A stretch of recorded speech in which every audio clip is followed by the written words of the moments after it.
Welcome to Raw History. Here, we cut through romanticization and speculation to show you, honestly, the unfiltered reality of human history.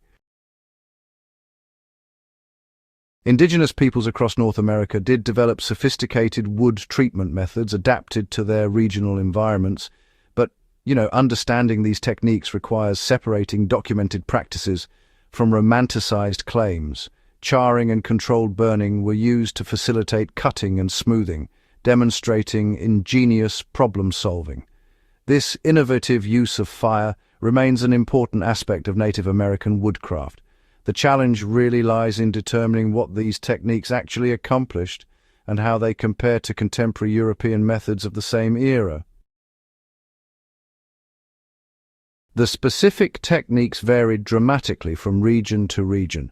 Longhouses in the northeast, for example, used a frame of saplings covered with bark, while adobe structures were prevalent in the southwest. Native American tribes utilized local materials such as wood, stone, and earth for construction, with building methods reflecting a deep understanding of available resources and environmental conditions. The designs reflected climate, culture, and the needs of communities, demonstrating practical adaptation rather than universal preservation breakthroughs that exceeded all contemporary methods by centuries. Archaeological and historical evidence confirms that multiple Native American cultures used controlled charring for wood preservation. Many cultures have used similar techniques. For instance, Native Americans use one that involves building up layers of burnt char on top of and into the wood that will contact the ground. The process created a carbonized surface layer that resisted rot, though the extent and sophistication of these treatments varied considerably across different tribes and regions. The charring process worked through basic principles that were understood intuitively through observation and experience. About 2 feet above the ground, a ring of clay would be packed around the trunk. Below that, a fire would be started and someone would sit and watch the flames, carefully hacking away the char with a stone axe. Eventually, there would be enough wood eaten away that the tree would topple just like it had been cut, but the rest of the log would be in pristine condition. This really demonstrates fire's role in woodworking, but, it describes tree felling rather than preservation specifically. Some documentation exists for more elaborate preservation methods. One practitioner described taking cedar or locust wood, holding it over a fire and slowly turning it. It not only will char slightly, but it case-hardens the wood too. Then you take a good wood oil, melt salt in it, then let the charred post bottoms soak it all in. Take it out, let it dry, set it on fire, quickly smother with sand or clay and repeat soaking.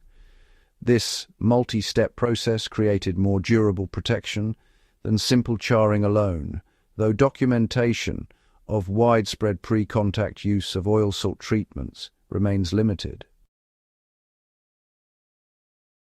Proving that Native American preservation techniques provided a 500-year head start over European methods requires comparing structures of known age built with documented techniques. This presents significant challenges. Wooden structures decay over time, and most pre-contact Native American wooden buildings have not survived to allow direct measurement of their longevity. The widespread adoption of agriculture resulted in the extensive clearing of forests and also led to the establishment of permanent villages.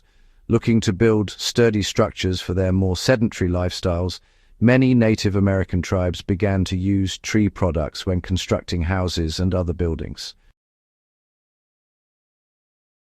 The claim of superior longevity also requires demonstrating that contemporary European building methods produced structures that decayed faster under similar conditions. However, European timber framing traditions developed over centuries included their own preservation techniques, including the use of oak heartwood, elevated foundations to prevent ground contact, and strategic placement of vulnerable elements.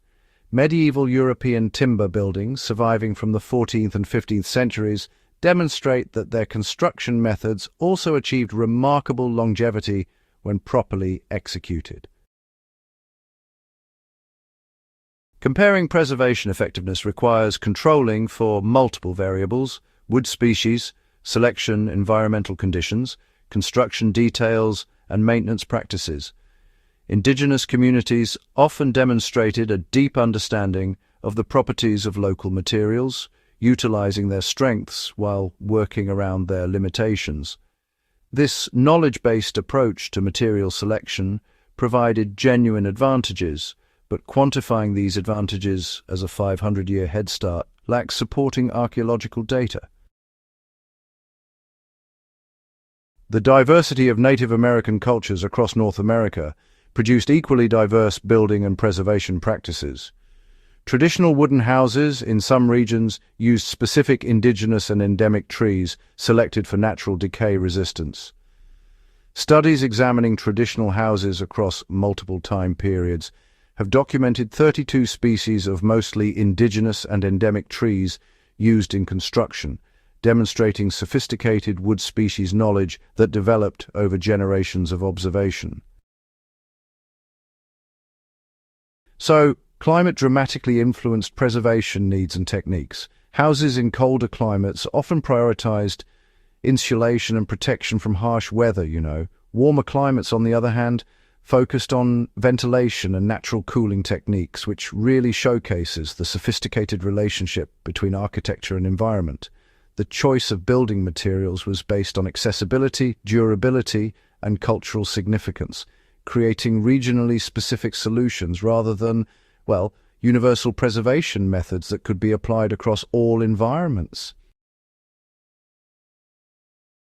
Some tribes actually utilize materials with inherent decay resistance. Cedar, for example, contains natural oils that provide rot and insect resistance without any additional treatment. Locust wood offers exceptional durability in ground contact situations as well. Strategic species selection provided preservation benefits comparable to, or sometimes even exceeding, those achieved through chemical treatments, though honestly this represented material selection wisdom rather than preservation treatment innovation specifically. Contemporary research on charring, really validates its effectiveness as a preservation technique. Smoking or fire treatment helps to dry materials slowly, reducing the moisture content and minimizing the risk of fungal decay and insect infestation. The heat actually caramelizes sugars within the wood, which further reduces its attractiveness to pests.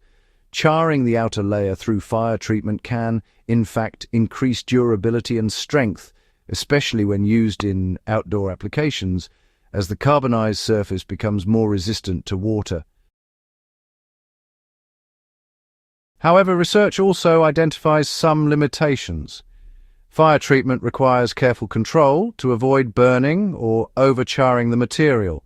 Additionally, the treatment provides only surface-level protection, meaning that the inner fibers remain untreated unless additional preservation methods are applied.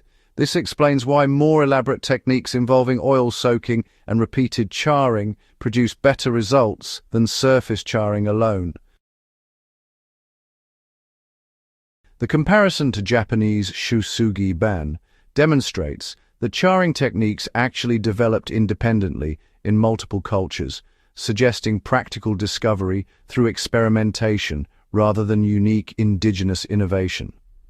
Both traditions achieved similar results through similar methods, indicating that charring represents an accessible preservation technique discoverable by any culture working extensively with wood and fire. Subscribe to Raw History for evidence-based explorations of indigenous technologies that separate documented practices from romanticized claims. And hey, share your knowledge of traditional building methods in the comments below.